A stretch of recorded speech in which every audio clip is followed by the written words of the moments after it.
Halo, selamat datang kembali di PLC Parta Law Corner. Kawan-kawanku semua, salam sejahtera saya ucapkan kepada kalian dimanapun kalian berada. Kawan-kawanku, di tengah pandemi virus corona saat ini, banyak masyarakat yang mulai sadar untuk menjaga kesehatan fisik maupun psikisnya. Nah, salah satu olahraga yang populer yang saat ini sedang banyak digemari oleh masyarakat adalah olahraga bersepeda. Memang bagi penggemar bersepeda, olahraga ini bukan hanya bisa menyehatkan kita secara fisik, namun juga bisa menyegarkan dan merefresh kembali pikiran kita. Nah, dalam melaksanakan olahraga bersepeda, ada beberapa aturan atau pedoman yang harus mereka pahami. Mungkin teman-teman akan berpikir, wah, masa bersepeda saja harus diatur oleh yang namanya hukum. Namun perlu teman-teman ketahui bahwa hampir segala sendi kehidupan manusia sebenarnya diatur oleh hukum. Kenapa olahraga bersepeda pun harus ada aturan hukumnya? Hal ini untuk menjamin keselamatan bagi para pesepeda itu sendiri, juga menjamin keselamatan bagi para pengemudi kendaraan yang lain, serta untuk menjaga ketertiban dan kelancaran dalam berlalu lintas. Nah, pada kesempatan kali ini saya akan memberikan beberapa aturan. Saya akan menguraikan beberapa aturan hukum terkait dengan kegiatan bersepeda. Mari kita saksikan.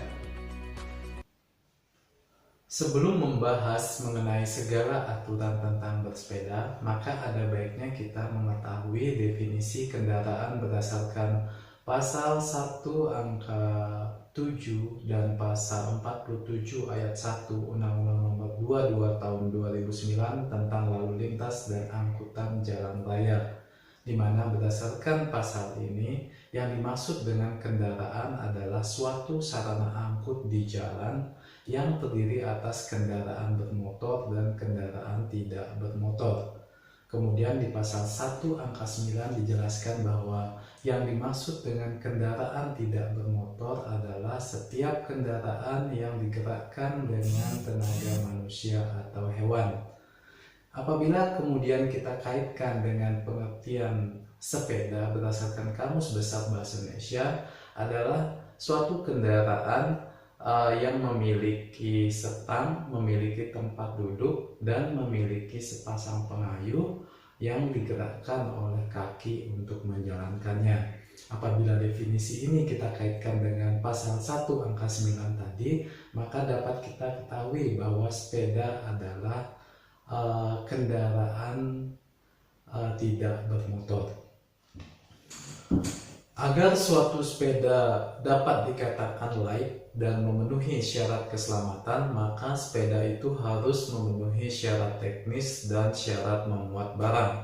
Syarat teknis terdiri dari konstruksi, sistem kemudi, sistem roda, sistem pengereman, lampu pemantul cahaya, dan sistem peringatan bunyi. Sedangkan yang dimaksud dengan syarat memuat barang terdiri dari dimensi dan berat dari sepeda itu sendiri.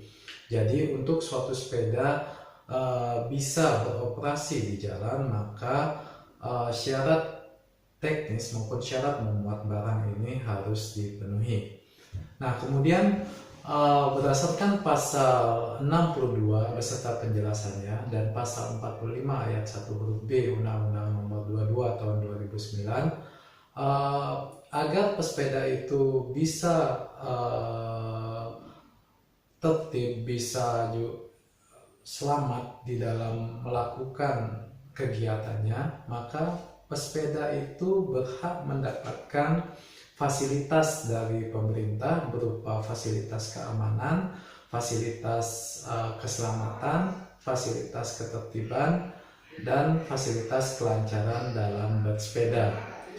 Oleh karena itu, dapat kita ketahui bahwa pemerintah saat ini sudah menyediakan lajur khusus untuk bersepeda dan lajur menyeberang khusus.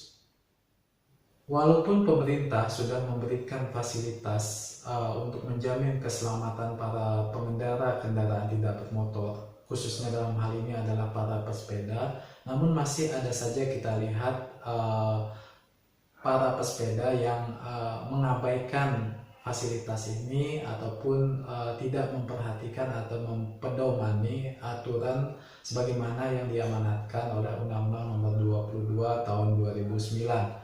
Padahal di dalam undang-undang ini sudah dicantumkan perbuatan-perbuatan apa saja yang dilarang, apa saja yang harus dilakukan, termasuk juga sanksi pidananya apabila para sepeda melanggar aturan sebagaimana yang dilarang oleh undang-undang ini.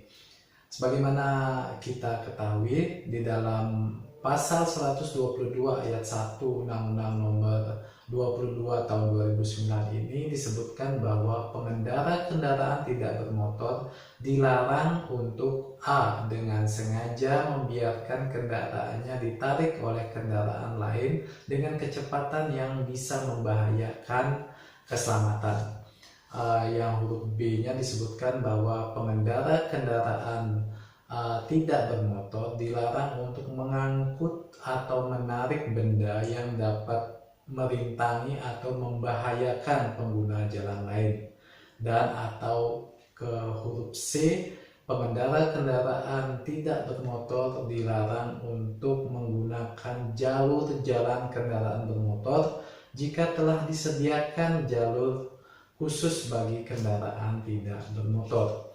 Hal inilah yang sering kita lihat di mana ada pesepeda yang mengaitkan kakinya di knalpot kendaraan bermotor untuk menambah kecepatannya, atau ada juga orang yang membawa benda berat sambil bersepeda yang tentu saja sangat membahayakan keselamatan dirinya ataupun keselamatan orang lain.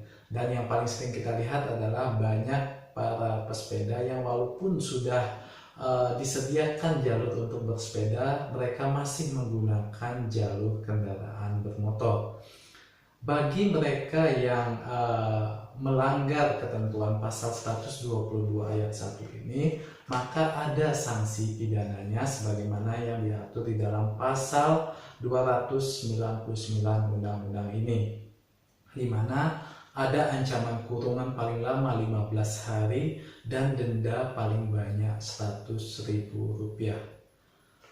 Mungkin juga akan timbul pertanyaan, bagaimana kalau para pengendara kendaraan bermotor yang mengambil jalur para pesepeda?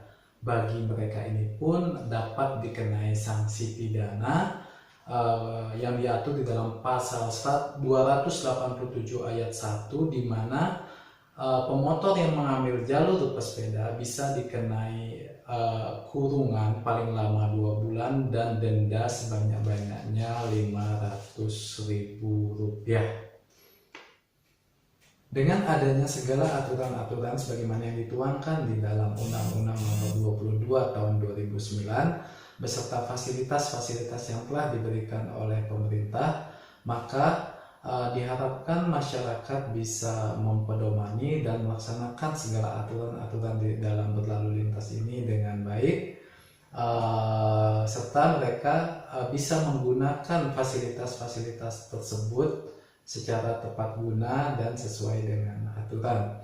Hal ini adalah dalam rangka untuk menjaga keselamatan dari para pengguna lalu lintas, khususnya dalam hal ini adalah para pesepeda, sehingga mereka bukan hanya mengejar kesehatan fisik dan psikis semata, namun juga mereka bisa lebih menjaga keselamatan dirinya dan ketertiban umum di dalam bersepeda. Demikian yang dapat saya sampaikan. Semoga video ini bisa bermanfaat dan lebih bisa memberikan pemahaman kepada masyarakat kait dengan aturan-aturan di dalam bersepeda. Jangan lupa untuk klik tombol subscribe sehingga channel ini bisa semakin berkembang di kemudian hari, dan juga nyalakan tombol lonceng sehingga teman-teman bisa mendapatkan notifikasi apabila saya membuat video yang baru. Cayo.